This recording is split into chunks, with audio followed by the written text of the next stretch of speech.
가기사는 증시 각도기. 안녕하세요. 증시 각도기 TV 시청자 여러분, 투자자 여러분, 도기발 여러분, 청취자 여러분 모두 반갑습니다. 자, 5월 13일 금요일 아침이 정말 쨍하고 밝았습니다. 오랜만에 한번 해볼까요? Thanks God, it's Friday. 자, 올해 들어와서 이 인사를 나누기가 진짜 애매했습니다. 계속 어려웠었는데요. 한국은 어제 옵션 만기까지도 더해지면서 정말 약간 패닉바잉 비슷한 일이 벌어졌죠. 밸류에이션으로 따져보면 트레이얼 밸류가 PBR 100까지 떨어져 있는 상황에서 뭐 그렇게 공격적으로 떨어질 필요가 뭐가 있겠어 라고 했으나 공격적으로 떨어졌습니다. 예, 패닉바잉이 같이 있었는데요. 한국 시장이 더 많이 떨어진 이유 중에 하나는 아무래도 심리적인 전염 효과와 함께 실질적으로 이번에 박살난 코인이 한국 코인이었다는 게 주식시장까지도 일부 영향을 좀 미쳤다라고 보여주는데, 일단 먼저 살짝 말씀드리면 지금 코인 시장에서 비트코인이 28,000불을 기록을 하고 있습니다. 그러니까 이제 하락이 약간 멈춘 흐름들이 보여집니다. 그런데 저는 개인적으로 이렇게 생각하죠.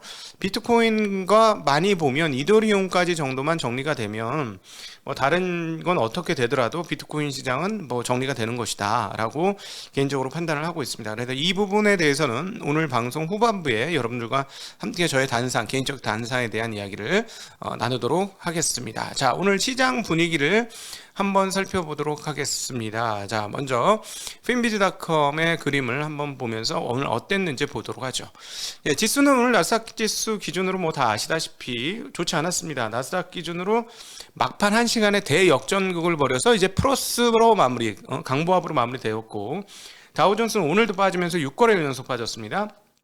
0.33% 빠졌고요. S&P는 오늘 빠지면서 0.13% 빠졌습니다. 그래서 S&P, 나스닥 모두 고점 대비로는 굉장히 큰 폭으로 하락을 했는데요. 오늘은 애플, 마이크로소프트가 떨어졌고요. 계속 은행주들, 그다음에 결제주들 이런 게 떨어졌지만 오른 종목들이 좀 더 많아 보입니다. 그쵸? 푸릇푸릇하죠.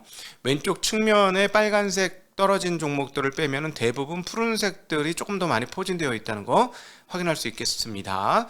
자, 그리고 애플이 왜 이렇게 빠지나 하는 고민들이 좀 있는데, 중국 문제가 해결이 돼야 될 것 같아요. 애플은. 그럼 그것과 더불어서 테슬라도 그런 부분들이 해소가 돼야 되겠죠. 그리고 테슬라는 뭐 조금 저걸 갖고 있다면서요. 네, 코인을. 그러니까 어제 추가적으로 남들보다 더 많이 빠진 것이다 라고 정리해 볼 수 있겠는데, 여전히 애플과 테슬라는 중국의 영향권 아래에 있다라는 것은 감안을 하셔야 될 것 같습니다.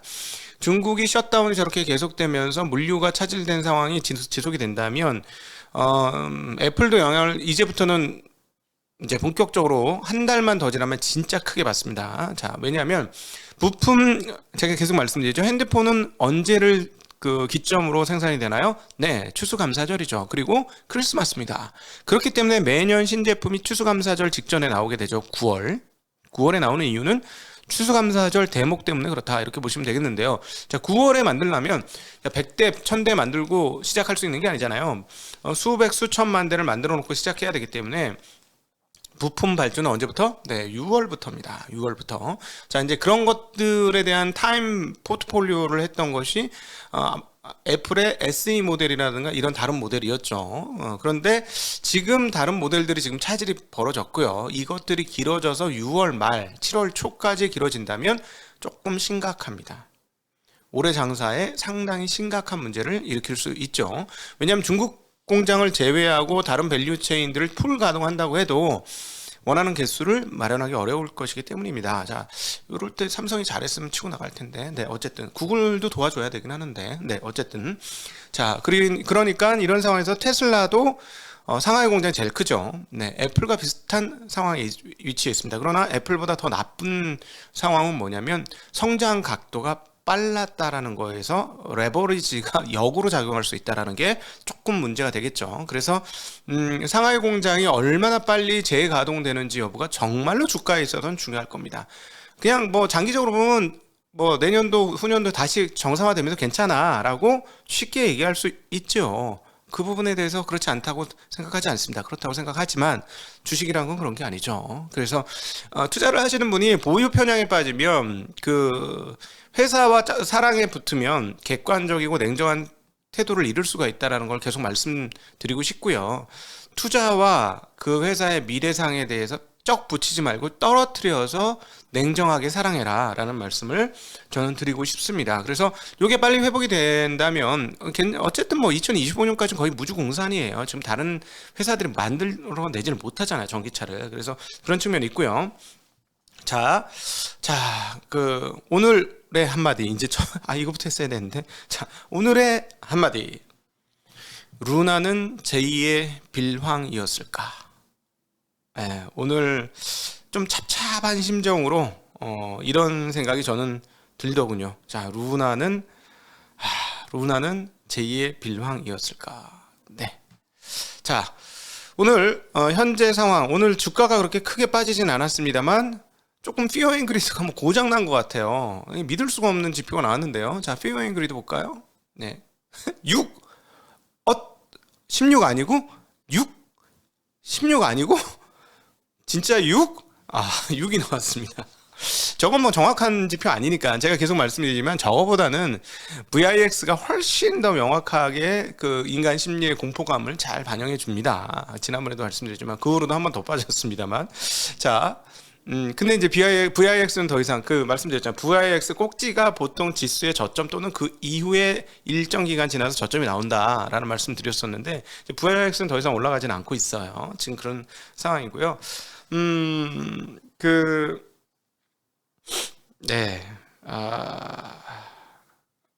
하기야 뭐 어제 안 보여드려서 그렇지 어제도 많이 빠지긴 했었네요. 어제도 8루까지 떨어졌었으니까. 자, 오늘 레페키님이 우리에게 이야기한 거 재미난 뉴스부터 하나 먼저 소개하고 가죠. 손정희 소프트뱅크 회장이 올해 투자를 보수적으로 집행할 것이다라고 밝혔습니다. 자, 금리가 올라가면 이렇게 되는 거죠. 금리가 올라가면 이렇게 되는 거고 우리나라 예탁금이 60조가 깨졌습니다. 자, 우리나라는 이제 화요일 정도에 이제 드러날 텐데 얼마나 신용잔고가 줄었느냐가 상당히 중요합니다. 신용잔고가 많이 줄었다면 시장을 조금 더 긍정적으로 볼 수 있을 것 같고요. 신용잔고가 여전히 있다면 아직도 박스권이야 뭐 이런 생각을 하시면 되겠는데 레벨 다운된 박스권이 되겠죠. 자, 오늘 가장 눈에 띄는 부분은 뭐냐면 루나 패망에 따라서 루나가 패망했다고 표현하는 게 맞을 것 같습니다. 1센트니까요. 루나 패망에 따라서 코인 시장이 코인 시장 몰락하는 흐름들을 보여주자 안전자산으로의 선호가 상당히 강하게 나타난 하루였다. 이렇게 정리해 볼 수 있겠는데요. 달러화 가치가 20년 만에 최고치에 도달했습니다. 자, 엔화도 오랜만에 안전자산으로 복귀를 했습니다. 우와, 되게 재밌죠? 엔화도 안전자산으로 복귀를 했다는 거예요. 그 엔화. 그러면서 N1이 100엔당 1000원이 넘었습니다. 다시 970원 깨지는 상황까지 갔던 게 순식간에 1000원이 넘어 원하는 약세였고 위안화도 약세였던 흐름. 위안화 약세가 상당히 크게 나오고 있습니다. 자, 하나 한번 불러드리죠. 달러 가치가 104.80을 찍었고요. 달러 원은 1291원. 우와. 네, 위기상황 수준이죠. 근데 위기는 아니라는 아주 놀라운 사실. 그래서 N을 통해서 확인을 하는 거죠. N1 100엔당 1000원이면 뭐 위기 상황은 아닌 거죠. 1004원. 그 다음에 N은 128.53으로 131에서 상당히 큰 폭으로 강세로 순식간에 전환했습니다. 유로 달러는 1.038. 이제 곧 달러와 1대1로 붙게 생겼고요. 유로 원은 1340.24원. 자, 위안화 급락했습니다. 위안화 6.8 나왔습니다. 야, 7 찍겠네요. 빈센트 한번 모셔야 되겠는데 빈센트가 7 라고 했는데 저는 그때 7 그럴 것 같아 라고 그냥 나도 모르게 그냥 동의가 됐는데 한번 빈센트 한번 불러야 될 것 같습니다. 빈센트님. 자, 이런 통화 상황을 보여줬고요. 그 다음에 이제 통화를 보면서 어떤 느낌이 드냐면 야, 이거 달러는 역환율 전쟁을 할지 모르겠지만 골드만삭스 말처럼 동북아는 환율 전쟁 났네? 이런 생각이 자꾸 드네요. 자, 위안화도 지금 약세로 막 전환을 하고 근데 원화가 약세가 되는데 이쯤 되면 무슨 얘기가 원래 나왔어야 됩니까, 여러분? 이쯤 되면 원래는 무슨 얘기가 나와야 돼요? 환율 조작하지 마 이런 얘기가 나왔어야 되죠. 그쵸? 왜 환율 조작해? 근데 지금 환율 조작 안 했는데요. 뭐 이런 상황인데 지금 그런 얘기가 없어. 그냥 서로 같이 계속 약세야. 너무 신기하죠? 이 부분 좀 신기합니다. 이 부분 좀 신기하고요. 앞으로 제 판단에는 이 환율이 동북아 시장에서 매우 중요한 역할을 할 것 같다라는 생각을 하고 있습니다. 이 환율이 어떤 역학을 만들어낼지, 이것은 약 한 2주 정도 후에 나갈 서준식 교수님과에 대한 대담, 환율에 대한 이야기를 했습니다. 그래서 한 2주 정도 기다려 주시면 여러분 주말에 만날 수 있을 것으로 예상되고요. 자, 채권 시장이 안정을 넘어 상승했습니다. 이제 시장은 75bp 인상은 완전히 지웠기 때문에 그 부분에 대해서 안심하고 있는 것 같고요. 그 다음에 또 하나, 자, 위험 자산들이 이상하게 골로 가자, 이 채권, 야, 미국 채권이 그렇게 최고 좋아 하는 분위기가 지금 나타나고 있는 듯 합니다. 일단 페드워치가 생각하는 75bp 인상 확률은 이제 거진 없어졌고요. 6월달 기준으로 50bp 인상 확률을 93.3% 반영하고 있습니다. 그래서 제가 페드워치는 참고 자료이다, 페드워치가 좀 실수하고 있는 것 같다라고 말씀드리면서, 75bp 연준은 절대 그거 아닌데, 우리가 연준 인사들 총재들의 발언을 종합해 보건데 이번 건은 50bp 3번이 거의 확실하다라고 말씀을 드렸던 것으로 기억하는데요. 역시나 페드워치는 고무줄입니다. 페드워치는 그냥 사람의 컨센을 모아놓은 거기 때문에 컨센이라는 건 이렇게 쉽게 흩어질 수 있고 바뀔 수 있죠. 그래서 사실 90%까지 올라가던 75bp에 대한 전망이 이제 다시 50bp로 떨어졌습니다. 네, 50bp 확률을 93% 반영하고 있습니다. 금리 상황 보죠. 많이 금리가 떨어지면서 채권 가격이 상승했는데요. 10년물 2.855, 어제는 얼마? 2.925. 어제도 10bp 떨어졌었죠. 또 떨어졌습니다. 2년물은 2.579, 어제는 2.647 떨어졌죠. 30년물 오늘 3.02, 어제는 3.04. 5년물은 오늘 2.83, 어제 2.89였습니다. 네, 3개월은 오르죠. 이제 금리를 또 올려야 되니까 0.96%까지 이제 기준금리 그 상단 쪽으로 붙이기 시작하고 있습니다. 자, 오늘 드디어 PPI 발표가 되었었는데요. PPI를 통해서 채권 시장이 더 안심한 흐름들을 포착할 수 있었습니다. 자, 4월 생산자 물가지수 PPI가 지난해 같은 기간보다 11% 상승했습니다. 전월은 지난해 같은 기간보다 11.5% 빠졌니? 이거 빠진 거니? 잘 모르겠는데요. 뭐 이런 상황인데요. 계절 조정 기준으로는 전월 대비 0.5% 상승했습니다. 자, 요 부분에서는 빠진 것 같아요 라고 얘기할 수 있어. 전달은 1.6% 상승이었거든요. 근데 이게 계절 조정 기준으로 전월 대비 1.6% 상승해서 0.5% 상승으로 떨어졌습니다. 예.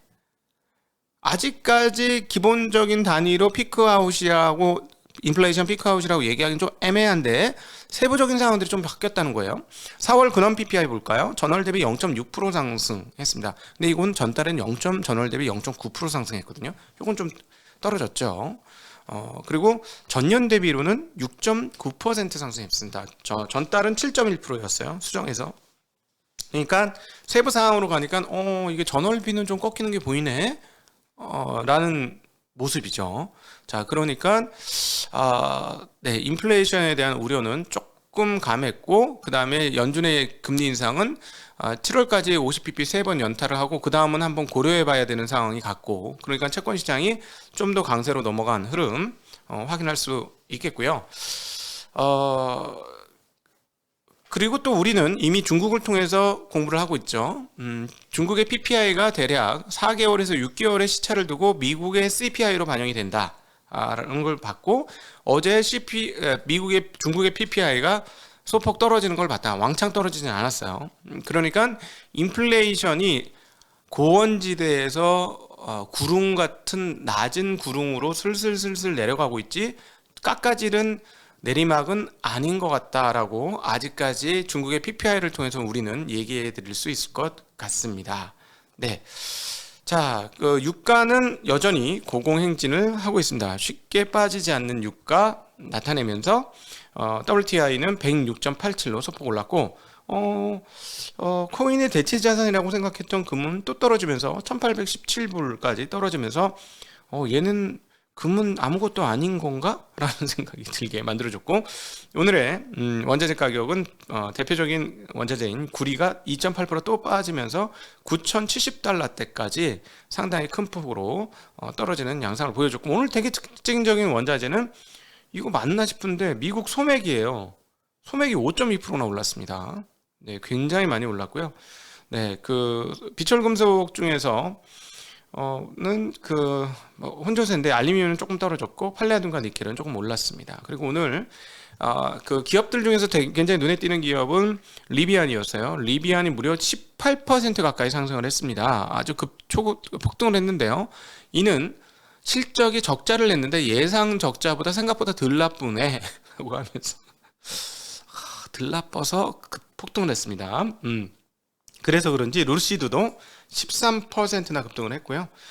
그동안에 많이 떨어졌던 종목 중이 반등은 꽤 됐습니다. 팔란티어 테크 같은 게 9.3%나 큰 폭으로 반등하는 모습 확인할 수 있었습니다. 그리고 그 반도체 주식들은 전반적으로 뭐 0.5% 상승했습니다만 부분적으로는 많이 떨어진 종목들이 조금 반등을 하는 그런 흐름들을 보여줬고, 넷플릭스도 4.7% 반등하면서 그동안의 약세 흐름에서 조금 벗어나는 모습 보여주었습니다. 자, 루나가 패망했습니다. 오늘 이제 그 얘기를 이제 개인적인 유튜브니까 오늘 요 순간만은 저 개인 유튜버라고 생각한 적이 없어요. 같이 만드는 유튜버라고 생각하는데 요 순간에는 이제 개인적인 의견이다. 그리고 아직 완성이 덜 되고 제가 요즘에 그 코인에 대한 공부를 한 2달 정도 열심히 했습니다. 머리에 회전을 하면서 열심히 했는데 그 사이에 제가 그 코인 생각을 해서 코인이 이제 떨어진 것 같아요. 각방꿀. 그거 맞는, 각방꿀 위력 대단하다. 근데 요번에 떨어진 게 이제 스테이블 코인인 테라 USD가 폭락을 하면서 그것과 연결된 루나가 가로로 소멸을 했습니다. 지금 99% 소멸을 해버렸는데요. 1센트니까요. 의미가 없는 가격이죠. 그리고 이게 이제 좀 대단히 안타까운 게 뭐냐면 이게 한국 분들이 만든 거예요. 그리고 또 다른 페그 스테이블인 코인테더도 1달러 아래로 떨어졌고요. 옐런 재무장관이 하원에서 암호화폐 시장의 혼란이 미국 금융 시스템 안정에 위협이 되지는 않을 것이다 라고 이야기했습니다. 실제로 보면 오늘 어제 하루 정도 뭐지?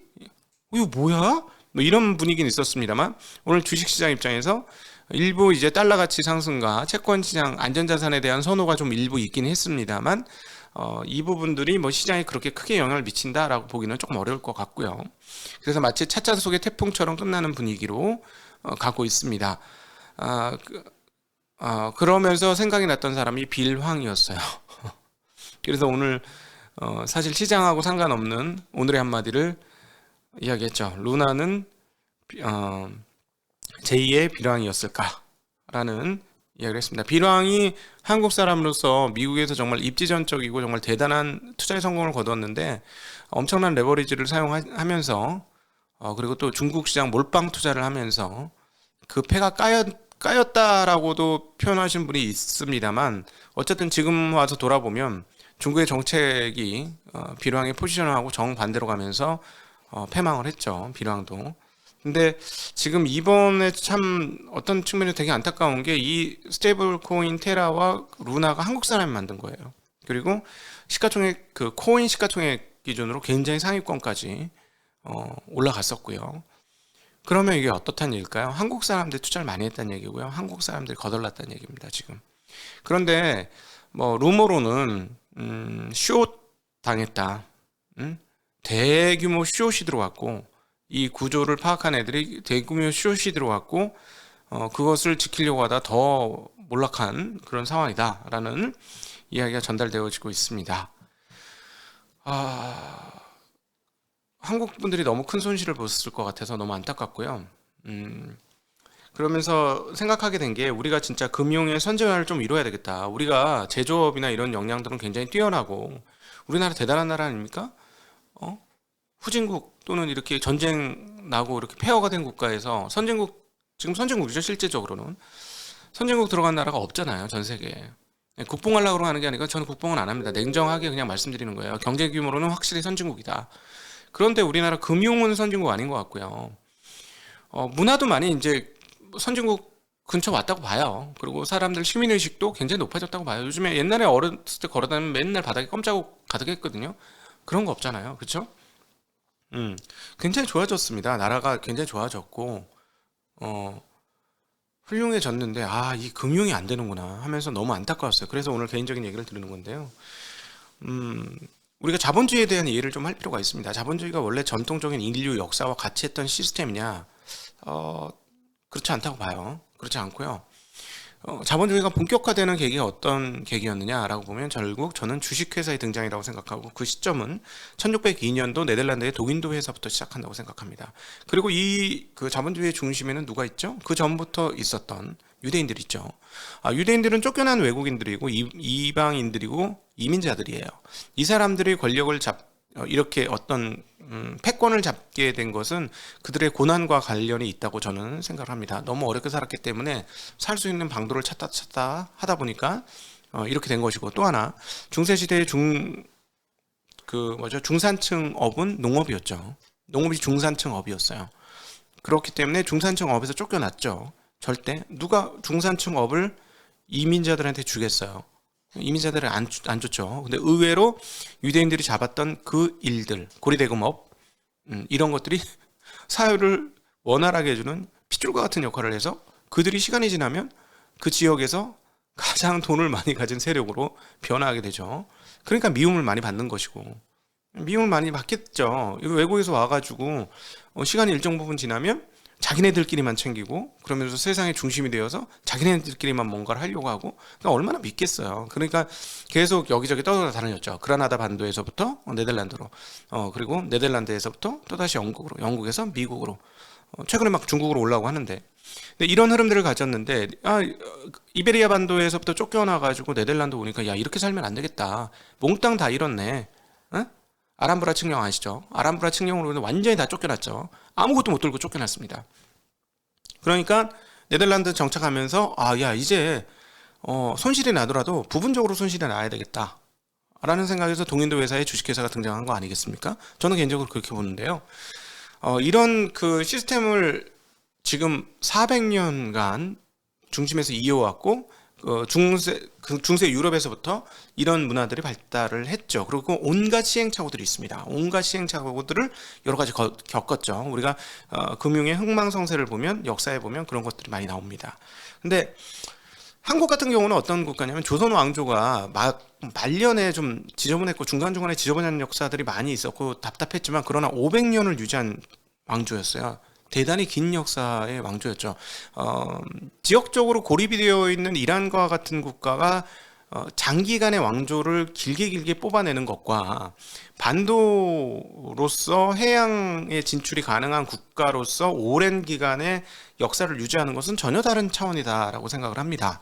그러니까 조선 왕조의 역량은 500년을 끌어왔다는 것에서는 인정을 해야 될 것 같고, 건국 초기에 세웠던 관료 시스템이 그 중심에 있다라고 저는 개인적으로 생각을 하는데요. 근데 이 관료 시스템은 한국뿐만 아니라 중국도 가지고 있죠. 지금의 중국의 모습을 보면, 그리고 북한의 모습을 보면, 저는 이 관료 시스템의 연장선이라고 저는 개인적으로 보고 있는데, 이거는 어떻게 보냐, 국가주의다 이렇게 표현할 수가 있겠습니다. 그렇기 때문에 한국은 국가주의를 쉽게 받아들이는 그런 성향들이 있는데요.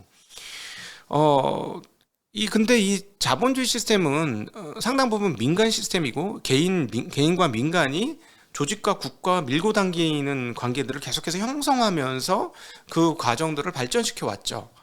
그러다 보니까 우리는 국가주의적 시스템에서 국가가 다 알아서 하고 우리는 거기에 주어진 대로 무엇인가를 하는 이런 시스템에 익숙해 온 사람들 입장에서는 이게 조금 생경한 문화일 가능성이 상당히 크다 라고 보여집니다. 주식회사와 자본주의 시스템, 민간 시스템에서는 위험을 더 큰 효용을 위해서 위험을 감수하죠.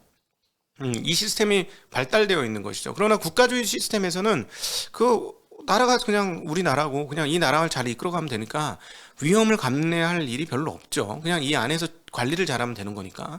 그러니까 이 문화 자체가 우리가 이런 위험과 효용, 리스크 대 보상이라는 구조 속에서 형성된 문화가 좀 아닌 것 같다는 거예요. 그러다 보니까 금융이 발달하기가 조금 어려웠던 게 아닌가 하는 생각이 듭니다. 그런데 개인적인 한국 사람들의 역량으로 따지면 저는 최강의 역량을 가지고 있다고 봐요.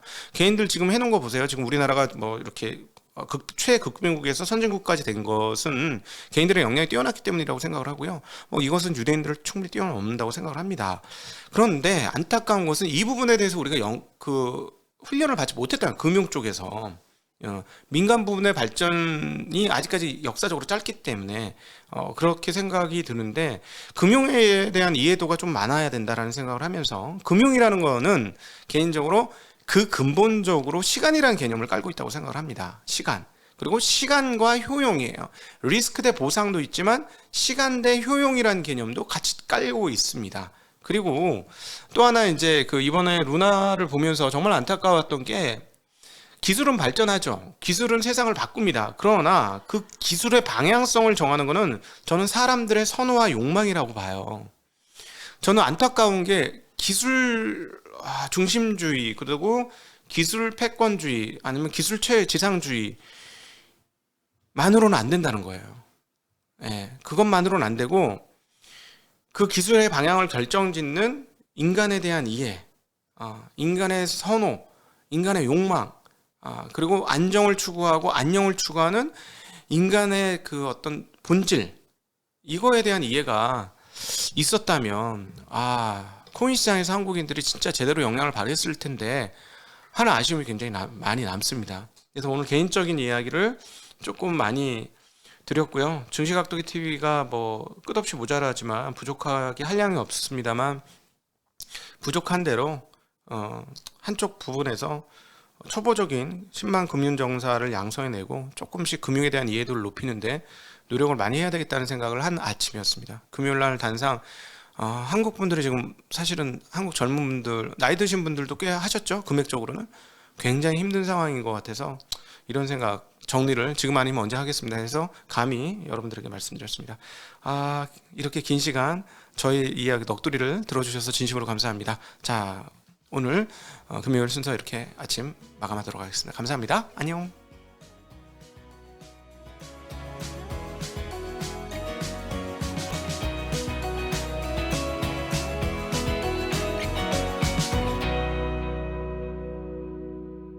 안녕하십니까. 반갑습니다. 증시각도기 곽상준입니다. 이 강의를 들으신 분들은 성공할 확률이 굉장히 높아지신 거예요.